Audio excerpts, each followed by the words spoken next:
Hello guys, Warhammer back, episode 5 of our Ultimate Modded Tomb King campaign, playing as Cetra the Imperishable. We have made some good progress up north. We have taken Yoke of Ages and made a vassal of one of the factions, but we've got a pretty good campaign going against the Greenskins. We had some really tough battles last episode. Nearly lost Cetra's army. We did lose our Tomb Prince in the as part of that, so we have this other prince coming over to come join in just a second, so we'll send him that way. But we do have a new channel member. Thank you so much, Lurks, who is joined the channel member at noble level. Thank you so much. We'll name you after him. Lurks. Just funny because it reminds me of the Lord of the Rings character from the movies, Lurtz, who is the captain of the Urukai scouting party that kills Boromir.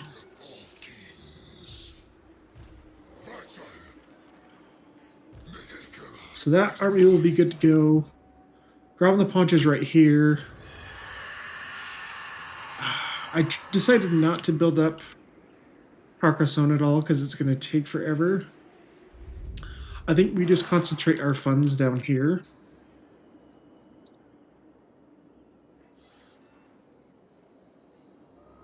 Chariots, skull catapult. I think we're just going to go with the pure income first. Okay, Manfred is still around here somewhere. They sacked Vagar last turn. Okay, I'm not going to get vampiric attrition.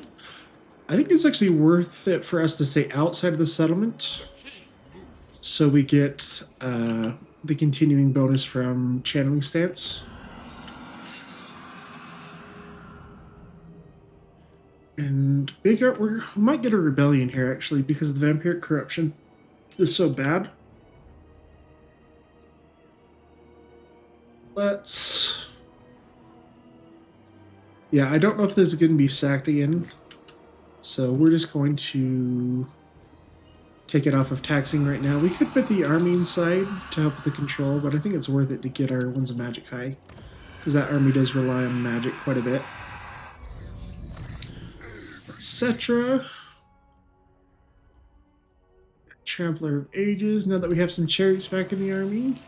Sweden charge bonus. We keep going down the blue line. I think I like the blue line a little bit more, because we can get post-battle loot quicker that way. And we need 100 canopic jars to get our Lich Priest.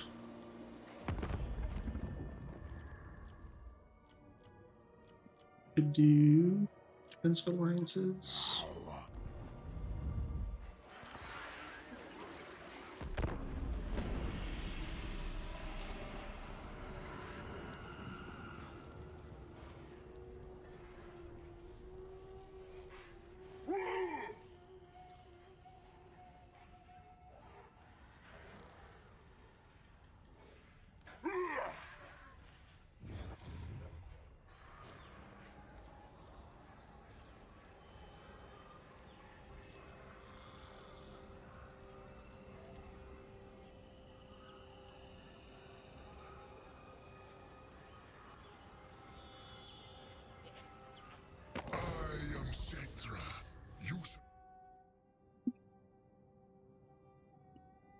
No, we don't want a defensive alliance.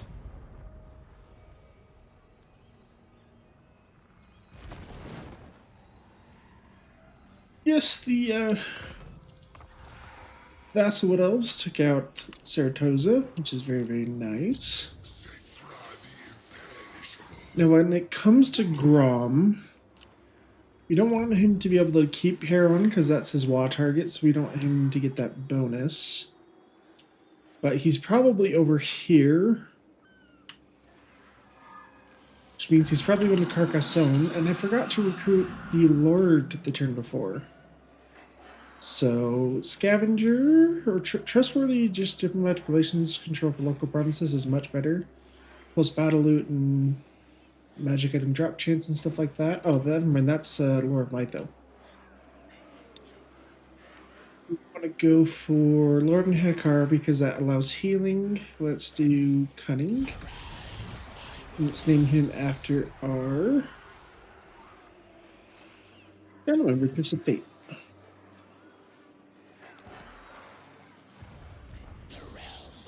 And what can you recruit? Globally, we can get Tomb Guard. Let's do that. And some Hekaran warriors, archers, and let's get some chariots. We can only get one chariot, and let's get some more archers.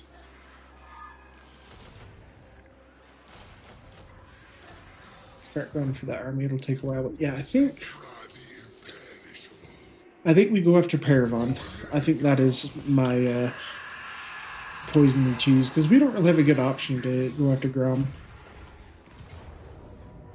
What was victory? Oh, it's a siege battle, that's why. I'm fine just auto-resolving that. We have a lot of our points put into replenishment, so we should heal almost all the way back up to full. Oh, and that gave us enough Canopic jars to get a Lich Priest. It's going to take 2 turns to get there, though. But that's better than nothing. Oh, and adds the Disciples of Petra to your faction's regiment of renown. Oh, cool. A Nakaf, giving you terror and bonuses for leadership for Setcher is always great, especially since he's so important to maintain our leadership at the moment. Oh, and that gives us the province bonus too. Let's take the extra replenishment. We could actually recruit some Hekaran warriors because of Paravon. I like them. They've been really good against the Greenskins. So let's merge all these spearmen. That should open up some slots. We're going to keep the regiments of renown that are there. You.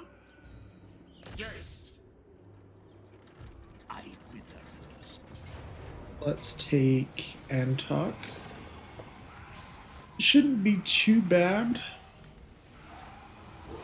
Our chariots can deal with a lot of the infantry. Crypt Horse and the Corpse Cart are really the only... I guess the Hex Race can be a problem too, but if you have magic, we can deal with everything.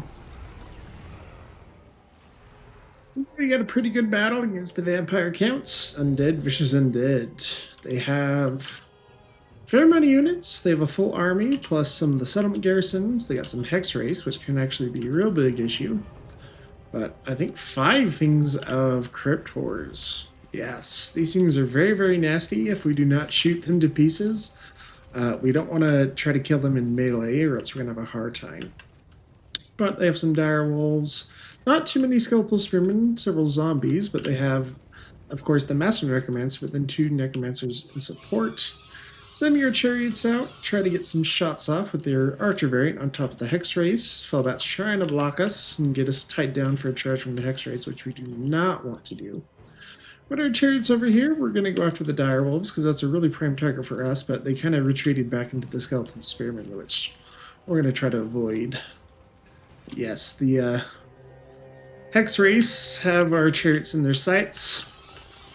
And we are struggling to get away. They have 85 speed and frostbite, so if they attack us, they will slow us down quite a bit. So that's not great. We're actually going to send in over our carrying, try to tie them down just a little bit. Looks like they actually don't get quite enough attacks off on to slow us down too much. But the far side, we are just annihilating those dire wolves. They died pretty much instantly. Chariots absolutely wreck them, but Felbat's trying to tie us down for those skeletal spearmen to catch up and get us into melee. But with the Hex Race coming over this way, we've set some of our skeletal spearmen to hopefully draw the Hex Race in that way. But with that as an option, we're also pelting them as much as we can with our skeleton archers. And we actually threw down Spiteful Shot from our Lord to give them extra accuracy, but more important, magical attacks to get through the physical resist of the Hex Wraiths. Our Lord coming over as well with his anti-large bonus. Oh, he's only... Oh, never mind. He's anti-infantry now that he's on a chariot. But he does have Discourage, which will break their leadership very, very quickly. They're already crumbling and going down very, very quick. But now the Cryptors are coming in. They're actually being a little bit too eager. If they would have waited for their infantry to come in, they would have actually probably done a lot better. But going after our Skeleton Spearmen right there, and our Lord. Chariots in the back, still managing to kind of push through and evade the Skeleton Spearmen for now, so they're going after some of these Skeleton Warriors. Our Chariot Archers coming around for the flanks so they can start to get some shots off. Just going for the Cryptors now, but they'll actually go around the back and try to get some flanks, but... Yep, Cryptors versus our Skeleton Spearmen is not going to be a matchup that's great for us, but our Lord is there supporting them with my will be done, so giving them a little bit extra melee attack and melee defense. But yes, those archers, that's the big issue. Just got to keep them occupied. These Cryptors tried to sneak past. So we kept some Nehekaran warriors there kind of as a reserve, just to make sure they don't get onto our archers. Carrion also doing the same, trying to tie up some of these units like the zombies and things. The skeletal spearmen, so our chariots can come in for a nice rear charge, but with these Cryptors doing a fair amount of damage to Nehekaran warriors, since their bonus infantry doesn't come into play, we throw down a Rotting Promethean summon. Just try to take up the brunt of these attacks, try to keep our Nehekaran warriors a little bit more healthy. But over here, these Tomb Guard are not doing well. These are just the regular sword and shield variants, so they're kind of getting rocked by the Cryptors. Two Corpse Guards coming in, with the one with the regular, one with the Bellfire, which does imbue magic and fire attacks, which is actually really bad. Because if they get into our characters, we're going to take extra fire damage from that. So, not ideal. But Rotting Prometheans doing the work, holding down the Cryptors. Chariot's got a nice charge on the zombies that we're trying to push through. Fellbat's trying to tie down some of these archers. They're in guard mode, so they're going to continue to fire as best they can. But Chariot charges over here wreck those zombies and skeletal spearmen very, very quickly. So we brought them out. That allows us to move our skeletal spearmen up a little bit more. Rumble Souls coming down for our first heal. Graveguard eating through some of our Tomb Guard, actually. They're still holding up due to that healing and support from our Tomb Prince. But it is not a matchup we want to take forever. We just don't have the armor piercing to get through the Graveguard's 80 armor. So, Chariot's doing some work though. Carrion coming in for a rear charge. This flank is almost broken. We've shot those Cryptors to death. These guys are barely surviving. But these Corpse Carts actually providing quite a bit of healing now to these units over here, so it is making them a little bit harder to take down. Necromancers not getting their hands dirty. They're still up in the back. Just walking around, managing their undead. But this flank is going very well for us. We've pretty much decimated anything they wanted to actually throw at us. Chariots coming for a nice rear charge again, trying to break these zombies and skeleton warriors. But they're bringing in some reinforcements now, so we throw down the Tide Call, try to break up formation a little bit in the Graveguard so we can pull our guys out once again. Carrion, gonna go off these skeletal spearmen. Try to tie them down a little bit. Their Brontosaurus Large isn't going to do anything against these Carrion though, because they're small entities, so that's a pretty good matchup for us, but... Over on this front, our Rotting Prometheans died once their summoning time ran out. We're still getting a pretty good melee. Tomb King holding out right in his chariot. The Tomb Guard actually finally starting to do much better now that we've taken out the Cryptors. The army's going to crumble very, very quickly once you get those rear charges off of the chariots, break the leadership with the rest of the units. The Necromancers actually don't even get to melee. I don't even see very many spells, but yes, they go down, and the undead army gets freaking crushed. Alright, I think this is actually Manfred's last settlement. Yeah, because it gives us the option to subjugate them, which might be cool, but I kind of want the full province, and we wouldn't be able to trade for it because it would be their capital. And I want full control of this because it has some nice landmarks. I want the province bonus most of all. Let's start getting rid of that corruption. Yeah, it looks like Manfred's main army got attacked by Volkmar and defeated. So, Manfred's faction is gone. Wait, is it? Okay, they must just have another army somewhere. Maybe Manfred's still alive somewhere. But this guy's up to level 11 now. Awesome. This gives you more item drop chance and post battle loot, which is fantastic. For the rest of your stuff, we started going down the red line skills. With the extra campaign movement range, then we'll go back to this stuff, I think. Yeah, those Tomb Guard actually took a fair amount of damage from the Grave Guard and the Cryptors, so. Tomb Princes, let's go spread control. You've already got that, so let's go for leadership. And I still want to keep this off of collecting income. Actually, no, we should be able to hold it because the negative 10 conquest bonus will go away, and we're doing pretty good at getting rid of the vampiric corruption. For here, let's build some extra growth. And I think we can afford to actually build these. Maybe we want to do this one first.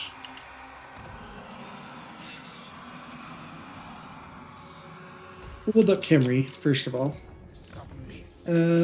Whoops, no, I didn't want to do that. I wanted the extra growth. Do I still have enough to... Okay, we can repair Bhagar. That's more important. Okay, in Cetra, we've already moved. Let's look at our diplomacy screen.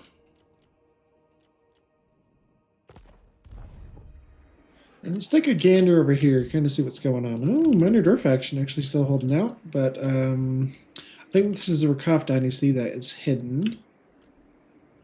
But no sign of Ark in the Black yet.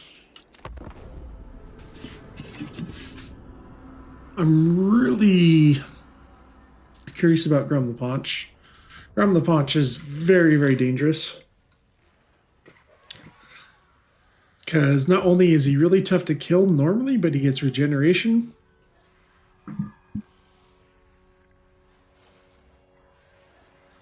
And his Waaagh ability, I think, is pretty good. I think, what, Grom's Waaagh gives, like, melee attack, weapon strength, and is it, like, a heal, or is it speed? I think it might be a heal, which is even worse.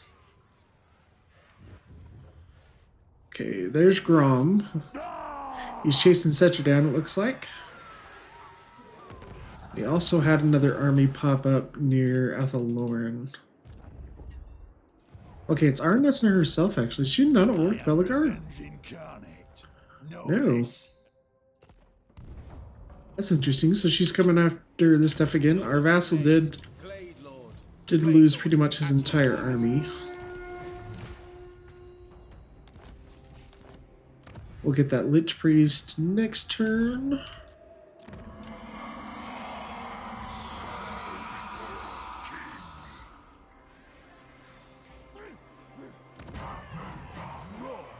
I kind of actually, man, that's going to be such a dangerous army, especially Squigs. Squigs are normally kind of not great units, but against Tomb King's infantry, which is kind of crap, they just absolutely get decimated by their super high bonus versus infantry and armor piercing. So it's just like, maybe I'll play.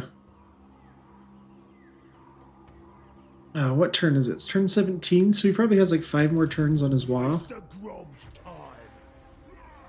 I don't think I can actually beat him with what I have, especially with my army slightly damaged. We'll take Montfort. We'll just try to build up some experience for our characters and our army, and get some more Canopic Jars along the way. Ooh, the Kepler Guard. That's very, very good.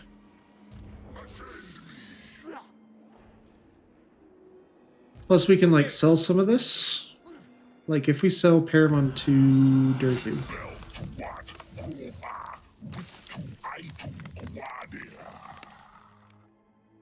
You won't do trade agreement and military access.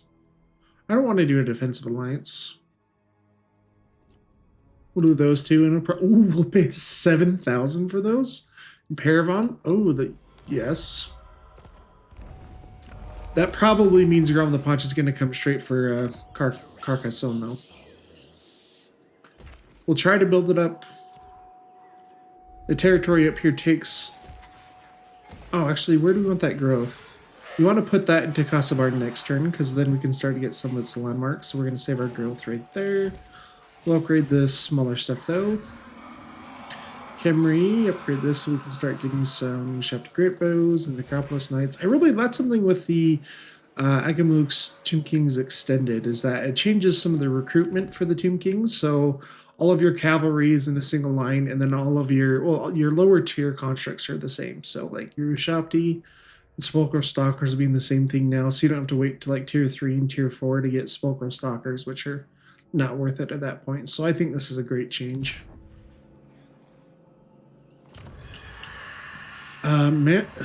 Is that Manfred? No, it's Numas. I still don't know where that army is. I'm going to guess somewhere over here because Numas is probably trying to find them and kill them.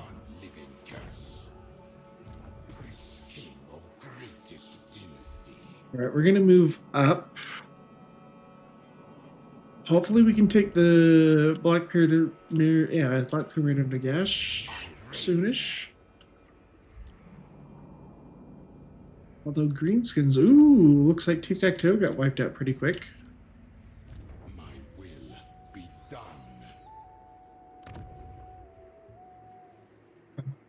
Yeah, I think our northern flank actually might be safe with the other Tomb King faction there. Scarbrand still taking a lot of territory up here, though.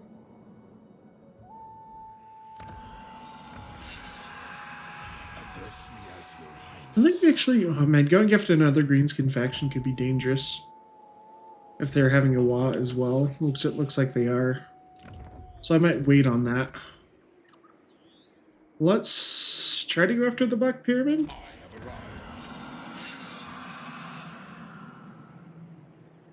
The corruption's already going down quite a bit. I'm going to switch this over to reduce construction costs, because that will make that significantly cheaper.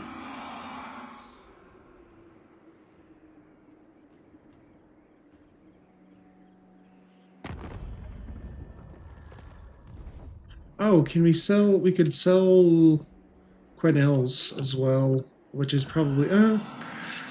like I said, it might be smart, actually, to keep this, because if we sell it off immediately, Graham the Poncho is probably going to come here. Plus, I don't think he'd actually pay us much for it, since we just took a bunch of gold from him. Yeah. So, we'll just see what happens.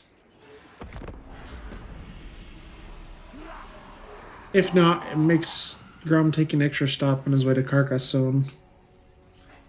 We're really trying to run out the timer, the buzzer, to get rid of this Waaagh army for Grom the Paunch. Because our army, as good as it seems, is not going to do well against a legendary lord. Yeah, okay. Yeah, trolls, lots of archers, and I'm not even sure what bonuses they're going to get from Grom. Oh, okay, there's that last army. They're wiped out for good. Let's take the Canopic Jars for that battle.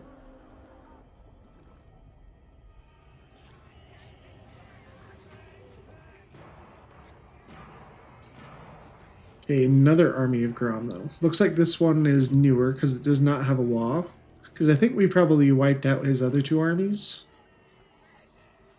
So he's probably rebuilding his forces.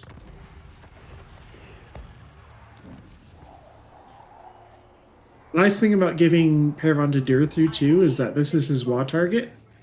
So in order to take it, he'd have to go to war against Durthu.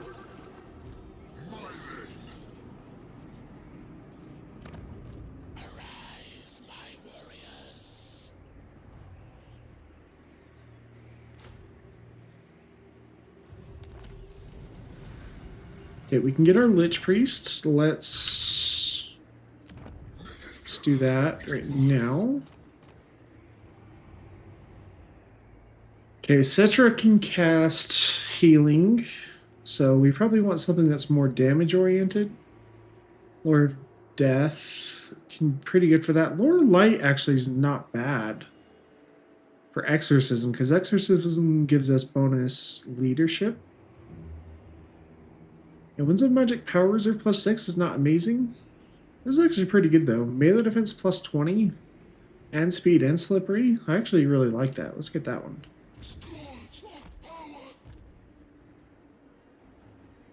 And yeah, Carcassonne probably will fall, but let's move here. I'm gonna go into ambush stance. So I don't think there's anything out here, but I want to build up the trait that gives us increased ambush success chance. No, yeah, Nikaf already has training, right? I believe so. Yes. Etc.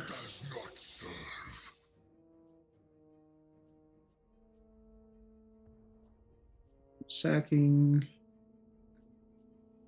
Oh, I forgot to look at his special skills that we get from one of our mods. So this gives him physical resist for chariots and tomb barks. That's very good. Armor for tomb guard, melee defense for tomb guard. Rattled for chariots, which I believe reduces enemy melee defense.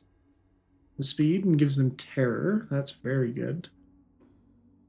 Armor piercing damage and physical resist for carrying war sphinxes, and glorious charge for chariots, earthquake for carrying war sphinx, devastating flanker. I think we get this one. The physical resist for chariots is going to be very nice.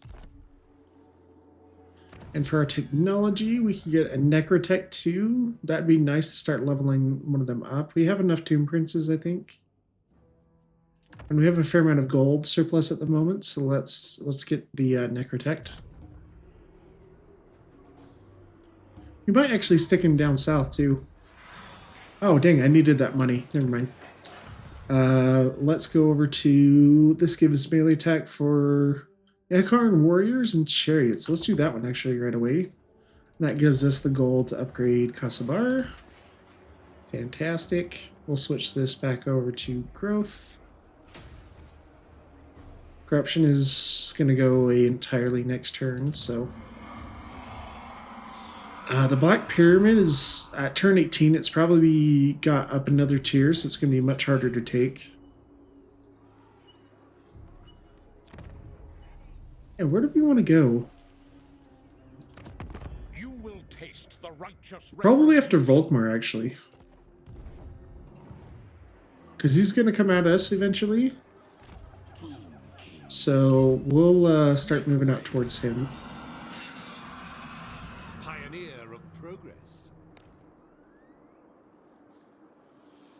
Sounds good.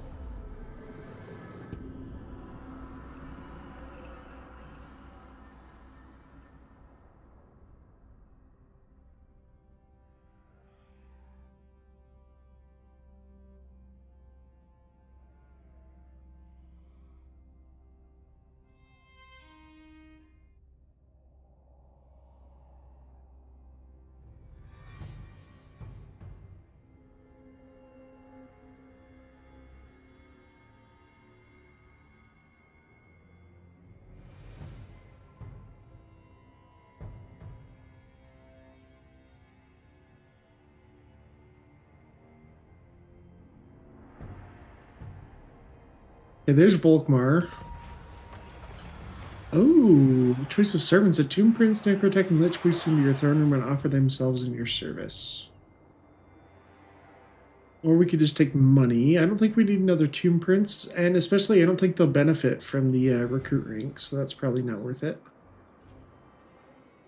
A Necrotech. Probably another Necrotech, because we have a caster. In every army, we have our High Lich Priest, we have our Semi-Legendary Lord, who also is a caster. Let's take the Necrotech. Ooh. Oh, what? Where did that army come from? Well, we could do this, which would give a Sandstorm to attrition down anyone, which actually might not be a bad idea, because this army will... Wow, they may not actually take damage if they're in raiding camp stance. Oh, that's really bad, actually. Okay, Grom is actually just trying to chase us, which is actually amazing. Let's make room for our Lich Priest. Let's just get rid of some of these spearmen. We'll have you seize the settlement and send that priest to join you. Check victory. Man, the garrisons are stronger. Oh, I guess this has the garrison upgrade. That's why I was like, man.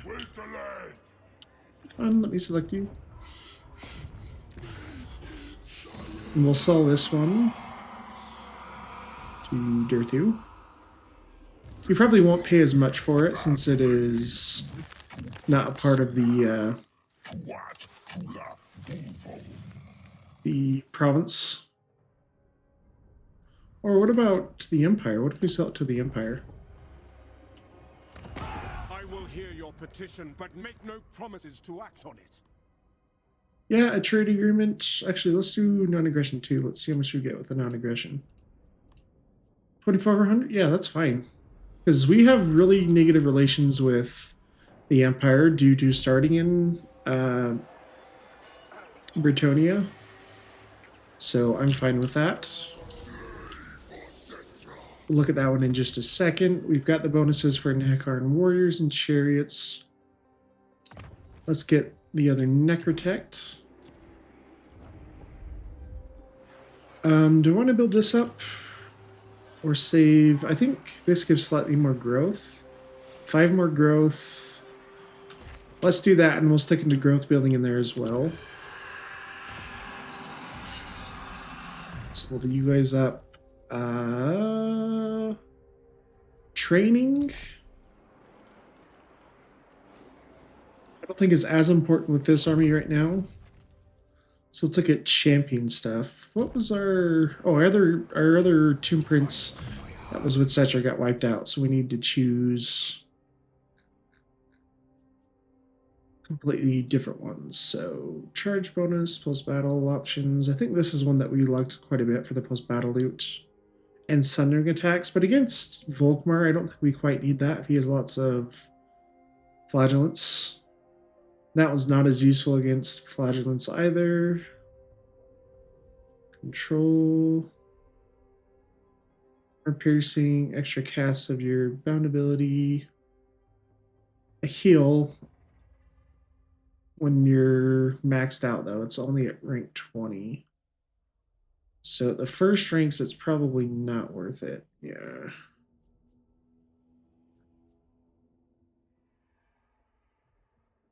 I really like this one. Casualty replenishment, ward save, and hit points is really, really good. We'll do one on that.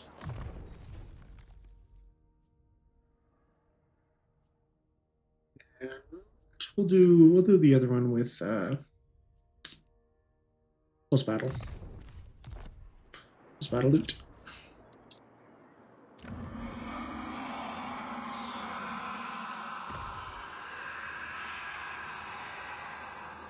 We could, yeah, what do we do with our Canopic Jars? We're getting a Necrotect. What if we just do this one right away? 142? Or no, that we'll need, because if I switch off, yeah, we still need some. Wait, where did my Necrotect go? Oh, he's right there. Ha!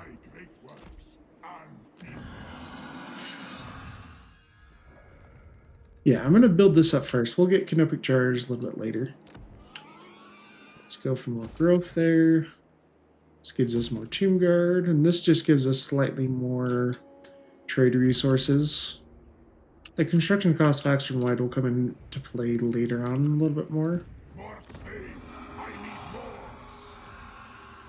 So, okay, let's look at this battle though. Yeah, we'll have to fight this one because of the garrison upgrade, so. Going after Castle Artois. Is being manned by greenskins of Gremlin Punch's faction. They have taken the castle, and they've actually built the garrison upgrade here. So they have actually a pretty good garrison. Fair many units, 2 teams of trolls, lots of archers, lots of orc boys, which are much stronger than goblins. So can actually do quite a bit of damage to us in melee for our skeleton spearmen. We have our Tomb Guard with halberds, but I'm trying to keep them in reserve because I really want to keep them healthy for an emergency if it comes to it. But Tower Walls trying to get some shots off on us. Our Casket of Souls, though, getting some nice shots under the archers on the wall. Really cool unit. So one of the best looking ones. I think the animation's amazing too when you see the casket start to pop open. I wonder if this was like inspired by the Ark of the Covenant in Indiana Jones, because you have what are the cherubims on the Ark of the Covenant, and very, very cool. It looks very much inspired by the Ark of the Covenant, which would makes sense since Raiders of the Lost Ark is in Egypt for the most part. But etc. Trying to get through the gate on this side. We don't want to climb the walls because it will destroy our vigor. There are archers trying to shoot our carrion and these skeletal spearmen, the Scorpion Legion, a little bit, so we turn them to get their shields blocking a little bit better. Our chariots and the calf have come onto this side to go after the rear flank, try to get through these gates. Chariots actually get through gates pretty quickly, so we should be able to get some nice advantage by taking some of these points, then rear charging some of the stuff up here. But for now, they're just kind of consolidating their forces. Archers have stood up on the wall for the most part, trying to get some pot shots in, etc. A little over halfway through the gate. Our archers are actually returning fire. We have our skeleton archers, but we have the bus leading with a calf. These guys have extra ammo, plus they have armor sundering on their missiles. They're very, very useful, along with more range actually, so they're a very good regiment of renown. But just gonna try to weaken up these guys a little bit, dropping their armor down. But they're Orc Air Boys over here, so they'll get some shots off into our Scorpion Legion. Trolls are just a regular variant, so not nearly as tough in the armor or missile resist side, but they still have really high weapon strength, so if they're supported by the infantry, we're going to have a hard time killing them, since we don't have too many missile units in this army, and our only anti-large is the Tomb Guard. Our skeleton spearmen don't do great against trolls, but etc. finally gets through, and we break through the gates on the far side too with their chariots, but coming for a nice charge. Citra going to go right in. We're bringing our skeletal spearmen along with our Tomb Prince and our Lich Priest. We're kind of bickering at one another at the moment, it looks like. But on the far side, chariots are coming in. This gate is down. These guys will be down in just a second.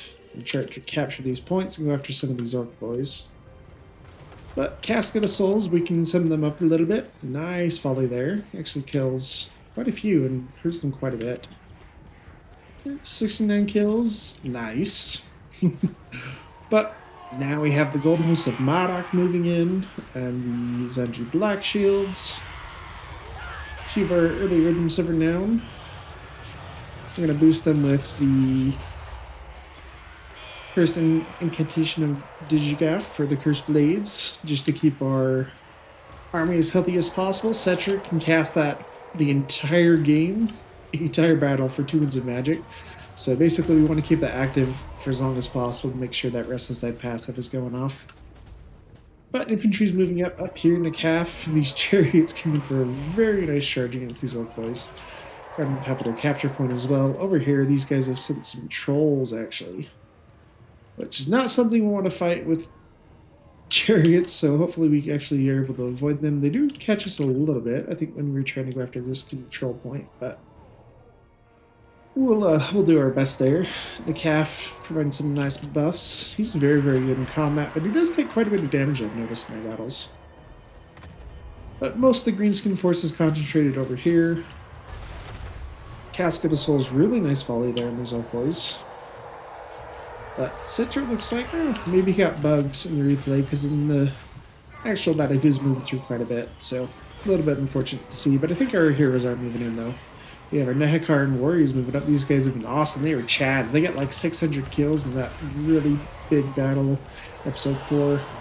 So I'm very happy to keep them around.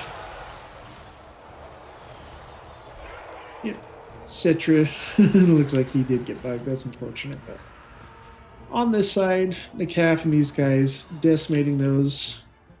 These chariots did get caught, but actually not doing too terrible.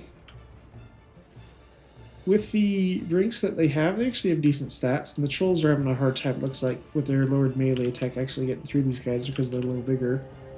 But we're bringing over some stuff to help out.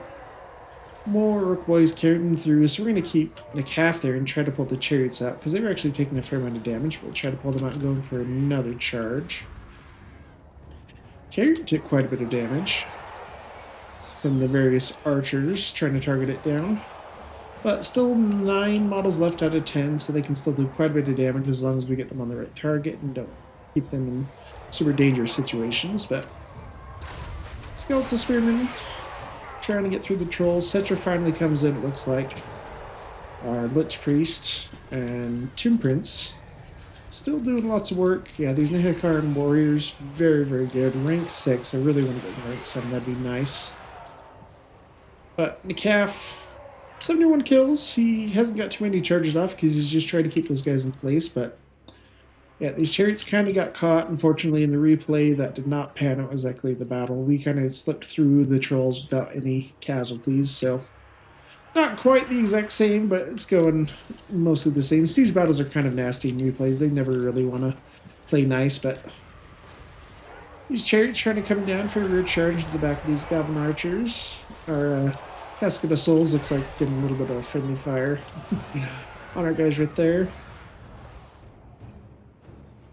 The Tomb Prince, Cetra, and the Lich Priest doing some more work against the trolls now. Trying to move through. We still have these Orc arrow boys over there mounted on their point, but they're finally going to pull back, try to get some shots off to us now. Most of the greenskin infantry has fallen, though. The calf and his chariots have pulled through, coming for some nice charges over here. See if they actually let us get onto these guys, even though they're on the barricade. It might not quite be this. Yeah. So it looks like some of our chariots divert because of that, but Cetra on his Cameron War Sphinx. Actually, not quite as tanky as I remember. Maybe the Cameron War Sphinx has been adjusted a little bit in the mod, but they don't seem quite as strong as they normally do. Still a very great unit, though. Yeah, chariots and the Tomb Guard pushing in. On the backside, trolls managed to get back in. These chariots did barely escape with 4 models, but looks like they're still caught over there. So the calf gonna go back. Carrion did some good work, and all the archers in the back. Our Casket of Slozo, I think, is just about out of ammo. I think it's got one more shot yet. But archers have been put up on the walls so they can shoot out of our own infantry. Cetra coming to go help over here. And our infantry trying to move up. The Hekaran warriors, 87 kills. 82, 73. Looks like pretty spread out, actually, for this battle so far. What about the Casket of Souls? You had some really good volleys. 157 kills, not bad. But the unit's still coming back from routing. They have managed to rally and are coming back into the fight. The calf coming to help out the chariots a little bit. 124 kills, holding up pretty well. Trolls kind of got pushed off. Their leadership grew up, but finally brought them back. Still 13 out of 16 models, but they're about half their HP, but they're going to be regenning a lot of that if we're not careful. But Cherry's still doing some work. Hekaran warriors coming to help out. And finally getting onto these archers over here. Some of our guys returning fire as well. Looks like guys actually chased them this way in the replay rather than going in towards the settlement. But it looks like we finally got army losses. Took a little bit of damage. Didn't lose any units in our actual battle. But we're going to use as much time as we can to heal up the losses that we got. Especially try to get that HP back down on our characters. Not too bad. We did take a little bit of damage, but we healed most of it back up.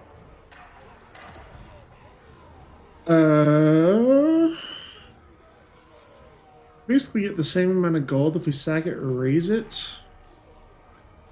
I think it's more valuable if we occupy it, because we get, even though we don't get gold for occupying it, when we sell it, we're making quite a bit of money. I really want to go down the red line now, because we're starting to face stuff that's scaring me in combat. And after that first scary battle last episode, I think we definitely need as much help as we can get.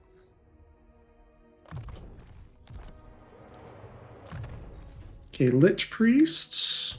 We're already pretty much at full health, so let's try to get Exorcism. That could be really good in a pinch. If we get really close battle casting, that can keep us alive. Okay, more hit points and fire resist. Fire. Is there anything with greenskins that has fire attacks?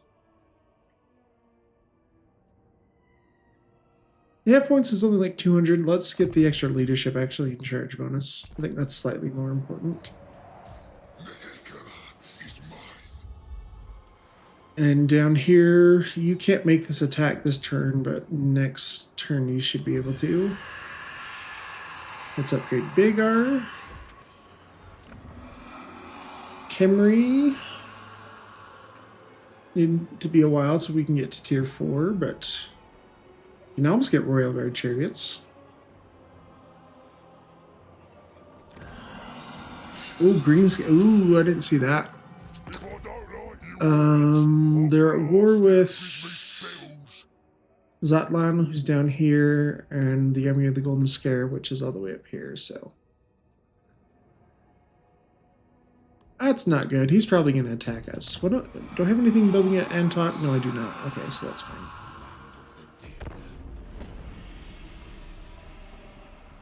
Maybe we can get, like, Volkmar join war against him or something. Because having to fight both of these guys will be very, very bad. We want to be able to hold on to at least Waaagh and Kasabar. We might need to start building garrison stuff down here, actually.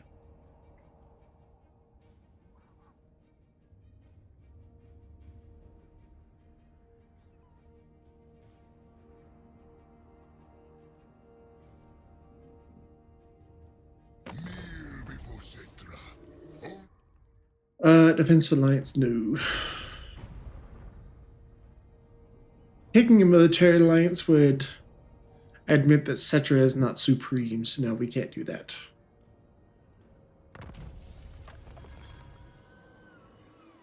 Oh, I completely forgot about this army. Oh, because they're under siege, that's right. Okay, well, we got some more bonuses for Nehekar and stuff. Charge bonus, ammunition. Okay, I don't really care about that one right now.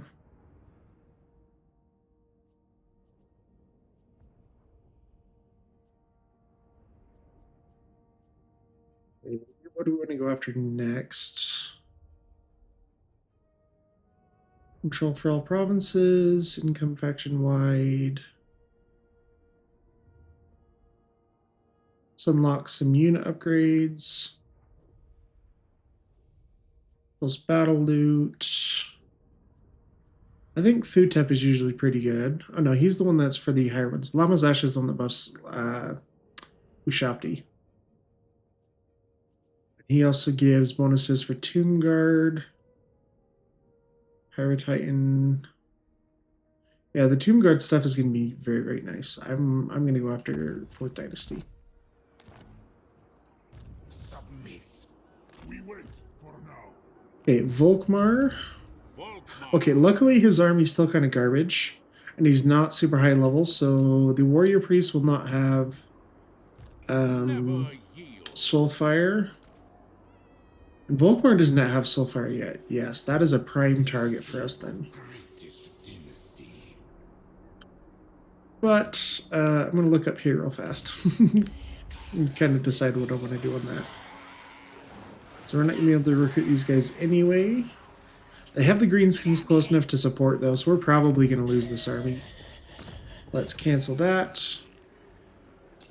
Get our money back.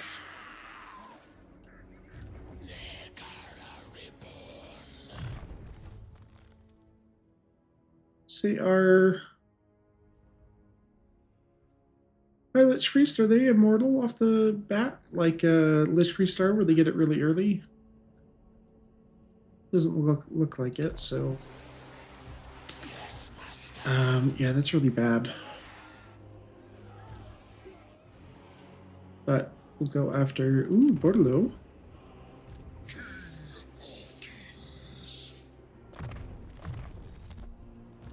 But actually, that's a great spot to end episode 5, guys. We'll pick it up in episode 6. Thank you so much for joining me. I'm Warhammer. Have a great day.